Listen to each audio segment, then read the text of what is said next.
کاوش مدیا. Armelle Charrier, Armelle, bonjour. La guerre des mots se poursuit donc entre les États-Unis et l'Iran.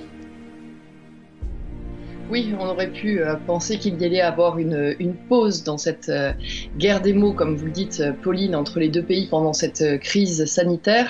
Finalement, il n'en est rien et le tweet de Donald Trump hier montrait à quel point le président américain était énervé. Il demande donc à ses navires d'abattre les vedettes iraniennes qui viennent juste au large de la 5e flotte dans le golfe Persique.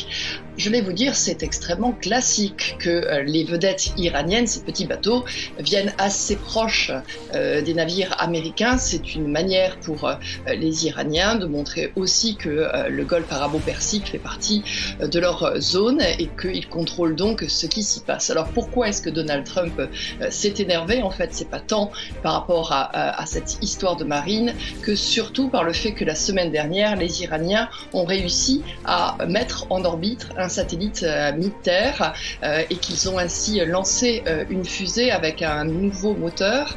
Tout cela donc dans ce contexte effectivement de crise sanitaire.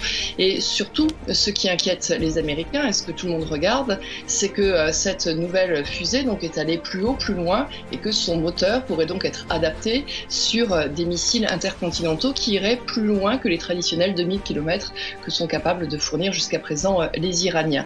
Il y a donc dans ces cas-là, vous voyez de part et d'autre une volonté de montrer qu'on est très actif militairement et que les Iraniens n'ont absolument pas lâché effectivement ce rapport de force avec les Américains aussi.